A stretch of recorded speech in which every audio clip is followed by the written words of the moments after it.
Sabi mga kababayan, no? Ito pala yung mga antigong mga kagamitan po ng mga sinaunang tao rito mga kababayan, no? Tingnan nyo po. Ala, grabe yung mga antik, oh.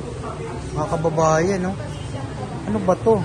Comment nyo lang po kung ano po ang tawag dito na sa mga taga Ilocos Norte.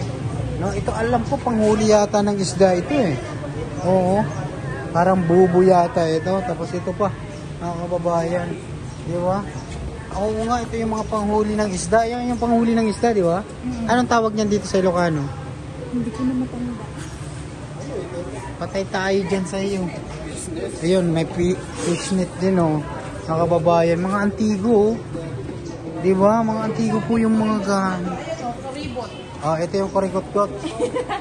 Okay, ako na magtutur sa inyo mga Sige, kabayan. sige. So, kuribot. Kuribot? Oo.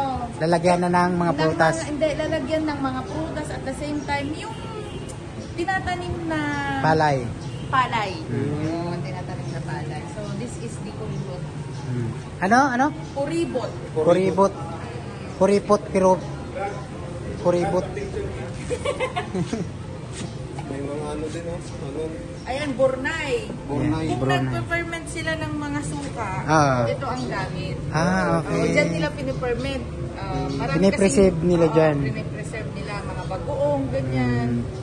Dati, Grabe ang antik. So, ma'am, mga ilang taon na kaya ang estimate mo nito? Itong mga... ha? baka May mas tour guide na kami, wag ka magulo dyan. Baka mas matanda pa sa atin yan. Mas matanda Burnay pa. na yan. Direkta, Alam niyo ba yung multo sa banga? Oh, Ito yung oh, dito ginagawa. ay, ito mga kababayan, tignan Multo nyo. sa banga. Yan yung ginamit ata kay Naruto. Oo, yung inalog. Ay, alam ko yung kay Genie yan. Kay Jin. Oo, nalalabas yung Ito yung tao. kay Jin siya sabi mo. Oo nga. Tama. Oy. Ito, ang nilalagay dito, kambing ba o kalabaw? Kalabaw. Kala ko kambing lang yan. Karusa yan, di ba? Karison. Karison. Karison.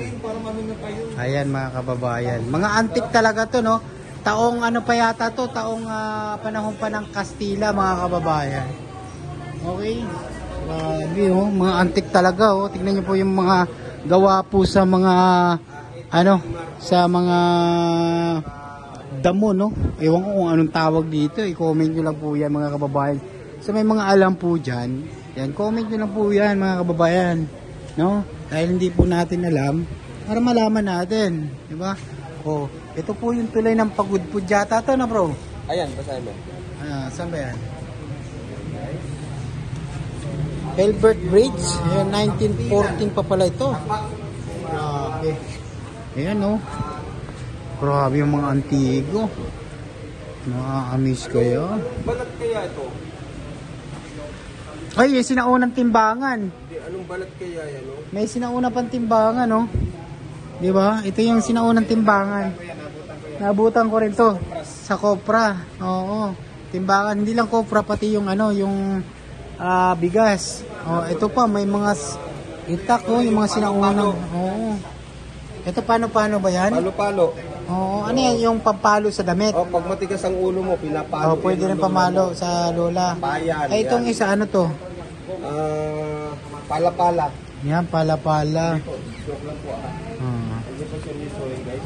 Ayan, oh, grabe. May mga ano pa rito, mga kababayan, oh. O yan, oh, may mga palayok pa. Grabe, mga kababayan. Mustard. O, di ba? May karawahe pa. Meron pong kabayo. Grabe, no? Kalesa. Sobrang antik, mga kababayan. Uy, may sinauna pang parang tambol nga ito. Oo, gawas. Uy, pre, may tambulo gawa sa balat ng kahoy. Ayan, no? Grabe. Yung sinaunang din, no? Guitar. Ano ba tawag ito? Guitar ba to? Violin. Ano ba tawag dyan? Ayan, basta i-comment nyo yan, mga kababayan, para malaman natin yung mga basket. Maraming basket dito. Grabe. Maamis talaga kayo. Mga tela ng mga sinauna din. Marami. Ganda po ng tela ng sinaunang no? Mga panahon pa ng Kastila ito. Di ba? Grabe, hanggang ngayon napipreserve pa rin nila, no? Napaka-tibay pala nitong telang to. Ayun. Grabe. May mga ano pala rito. Sinasabi ng tela. Oo nga, yung tela, nung sinaunang tela. Makikita natin to sa karamihan sa barter trade. No? Ano ba yun? Barter trade na kung saan tinatawag barter trade yung mga tela, no? Dinadala dyan sa Zamboanga City. Alam na alam nito mga kababayan, no? May Port Pilar, Huh? no? Tayo taga Zamboanga City. So, Sa bagay, matanda na po kasi ito mga kababayan. Marami po itong alam sa panahon ni Ferdinand E. Marcos. Sir, ano ba ang tawag sa tila na to, sir? Ayan, tawag yan, no? Ayan. Ito ba yun? Mumulan? Hindi, mga may-ari yan. Mga may-ari. Pero disenyo niya. Oo, kay Sir Rodrigo. Wala siyang description, may pangalan dito sa ginagawa. Pero yung mga tela, hindi na natin siya makikita sa panahon ngayon. Oo nga. No? Ito tinatawag ng antique. Mga matitibay talaga yan. Di ba pag antique, mga antique matitibay talaga. Iba No? yan. At saka, hindi nyo ba alam ang mas ito mga tela ito? Sobrang mahal na Ay, tignan nyo po, mga sinaunang mga gamit ng mga ninuno natin, no? Diba?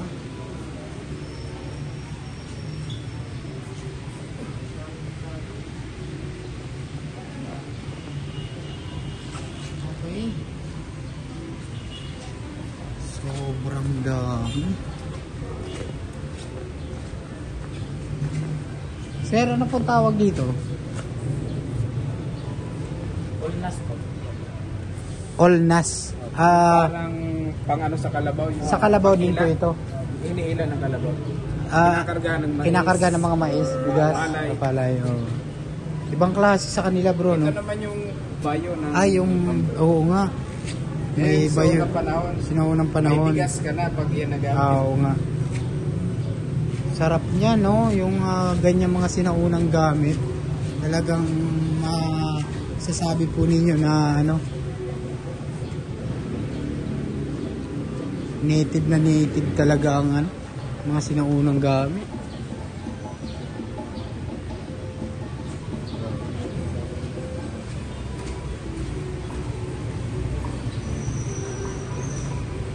Pares nagtutukan.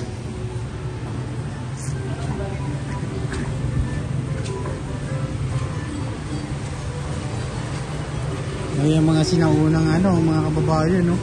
Sinaunang sayo ng mga ninuno pa natin noon. Ayan, no? Ayan.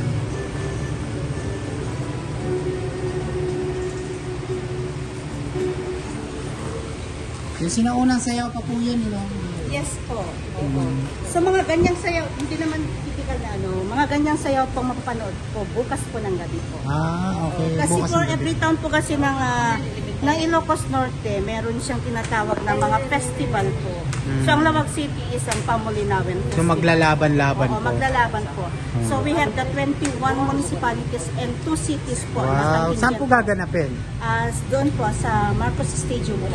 Tomorrow po ng gabi po. Ayun. Yes sir. So dapat panood kayo. Ayan, sige. I-vlog po namin yan. Yes sir.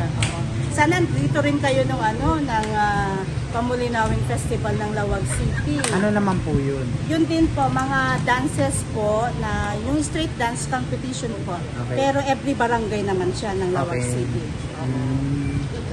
So, marami po talagang traditional dito bawat Yes, taon sir. po ba? Yes sir. Every year po mayroon kasing festival po ng entire Ilocos Norte po. So kahapon we have the Guling-Guling Festival of Guling-Guling. Paway. Ano po ang ibig sabihin ng Ng guling-guling, yun Sa po kasi Tagalog? ang pagsisimula ng Holy Week po. Yun. Okay. Yung tinatawag namin as Wednesday, Apo. yung kuros-kuros po sa Ilocano. Apo. Yun po, kahapon po sa, Paway po. Paway O Church? sa kanila kasi yung Guling-Guling Festival. Okay. Sa Paway Church. Ayan. Thank you, madam. Yes sir, welcome po. Ayan.